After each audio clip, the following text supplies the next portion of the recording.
everybody. Welcome to the weekly show. So happy to be here with all of you. I so appreciate your questions, your inquiries about working with me, and your many questions, many of you coming into the show to our email. The thing I want to talk about today is so many of you have children who want to go into medicine, high school students that want to go into the medical field. For pre-med, to go to a 7-year accelerated medical program, to an 8-year medical program, and you're asking me about things they should do while they're in high school. And there are many things they could do that I've talked about before. And one of the great things to show pre-med programs and combined programs is that students have taken a really active early interest in not just becoming a doctor for the title, but really showing an interest in the medical field and how it works and understanding its operations. These are the students I've seen of mine who've gotten into top programs, including the Brown PLME program, into the 7-year program of TCNJ and JMS. And one of the things I want to talk about today is translational medicine. This is a very important field of medicine that is not as mainstream in college admissions counseling usually, that I often counsel my students on to get knowledgeable about, because it can really help them set themselves apart in the application process by showing that they very early in their high school career, during their high school career, researched and learned about what translational medicine is. Translational medicine is taking research findings in the lab and turning them into real-world medical treatment. This is when universities, the undergrad level and medical school combined, take things that they find, that they discover, new findings in the lab, and as expeditiously as possible, but carefully and as responsibly as possible, turn them into real-world solutions. Now, let me just contrast that with schools that don't really practice translational medicine. Like right here where we're based out of in New Jersey Medical School is a highly research institution. They would take their research, New Jersey Medical School, and if they found new research on something, they would publish it, and biomedical companies or pharmaceutical companies would pick up their research and run with it and turn it into solutions. But with certain universities we're going to talk about today, like Duke, Johns Hopkins, and even Stanford, they will take their findings and themselves translate it into real-world application, real-world usage for people and on the front lines of medicine, especially for underserved communities. Translational medicine that process was what helped us during the COVID-19 pandemic get the solutions found in labs in research colleges out to the public.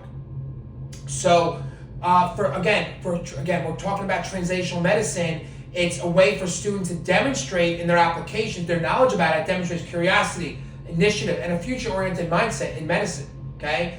Because they're showing they understand that what happens in the lab, there's a bridge, and translational medicine bridges the gap between research and patient care. And it emphasizes efficiency, collaboration, and innovation. It shows colleges and medical programs that students understand the interdisciplinary and cooperative nature of medicine. Okay, what has to happen between different departments, between people of different fields of medicine to get solutions out to people on the front lines. Okay, so translational medicine, it takes laboratory findings and it gets them out labs at colleges and medical schools, work with real companies, biomedical companies, pharmaceutical companies.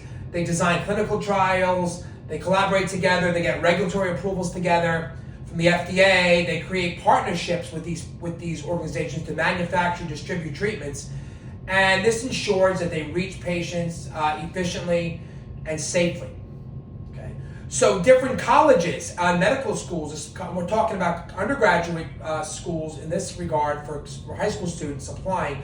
Duke, Johns Hopkins, Stanford, even UPenn emphasize translational medicine in their programs. They don't advertise it as much, but it is a big part of their operation, okay? So different schools like Duke's translational medicine, they're known for helping to fast track research into clinical trials and solutions.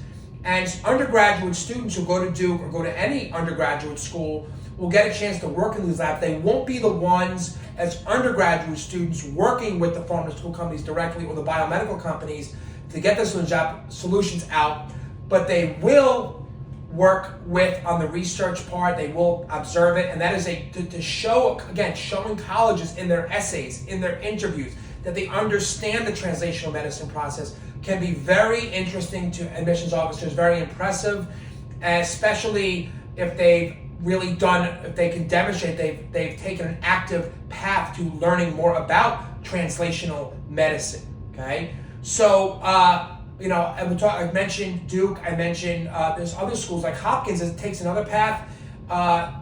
They integrate translational medicine very much. They really focus on healthcare inequities in the world, in the United States, trying to get solutions in the lab to underserved populations, especially the Baltimore area where they're located and surrounding cities and cities in the United States, quickly getting those solutions to people. Someone asked me about an example of translational medicine. So if there was if there was something with immunotherapy that was discovered in Duke's lab, they would quickly get that out to pharmaceutical companies, work with them to do research, to do clinical trials with something they discovered with genes and research and cancer and the immune system and with immunotherapy, and they would do clinical trials, they'd work with them, and they would try to get it, again, out to the FDA for approval. And if it was something else, or with a biomedical product, a biomedical solution, again, they would work with biomedical companies to get the solutions out to patients on the front lines, which is really important part of medicine. So students, so the next question should be, we've learned about translational medicine today, and what can students do to show colleges they're interested in translational medicine, and they want to learn more about it, they want to go to a college that practices it, and what can they do that they've taken demonstrate an active interest to learn more about translational medicine? There's online courses at Coursera, there's summer programs, there's internships. I help my students learn about these and get set up to show an interest in these areas. If you're not working with me, you can research these areas with your guidance counselor or your mentor. But it's a really important part. If you can take online courses at different places, I mentioned Coursera and others, it's really helpful, okay? And it really will show undergraduate schools that you understand, again, the collaborative, integrational, and interdisciplinary nature of medicine. Very important, and especially for the 7 and 8 year medical programs, they are looking for students that understand the medical field. One of the questions that combined medical programs ask in their essays, because many of my students have gotten into accelerated programs, and I have helped guide them and find their voice with these essays, and they will ask on there, what are some of the biggest problems in medicine today? And when students can show in that they understand the medical field, they understand what happens in the medical field, they read the New York Times health section, they're aware of the field, and one of the ways to be aware of the field, to show awareness of the field, is to be aware of the processes, the problems with translational medicine, okay? So and especially for colleges like I mentioned, certain schools that focus on really taking pride in serving underserved populations, which almost all of the Ivy League schools do, almost all the top medical programs do. They really want to be on the front lines of closing out social inequities and focus on social determinants of health, making sure that healthcare is as equitable as possible. It's never going to be equal, but as equitable as possible. And the translational medicine process helps that happen, helps mitigate inequities. Okay, so this is a very niche interest that can make students stand out, and particularly again for top tier institutions, research universities, students showing the process, that they understand the intricacy of what happens in the medical field.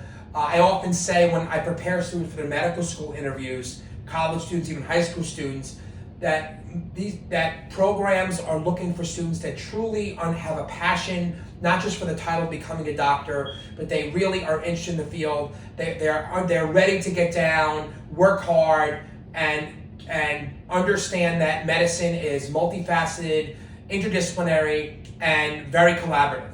Okay, so I really hope today was something interesting for many of you, that for those of you who have children or who want to major in pre-med or go to medical programs, is a very niche area they could really stand out and demonstrate their interest in for college. When students work with me in my program, college planning program, one-on-one, I help them highlight these qualities of understanding the full picture of medicine, including the understanding of the social determinants of health, which are factors that affect healthcare, and understanding of translational medicine for those, especially for those schools that really would appreciate that. Okay, so I hope today was helpful for all of you, especially those of you who have children that dream of becoming a physician. We need more compassionate physicians in our country. We need more physicians that care about getting solutions to people as quickly as possible. Our healthcare system in the United States does have a lot of problems, and there are people we don't see a lot that are doing a lot to rectify this, and they deserve our praise and our support.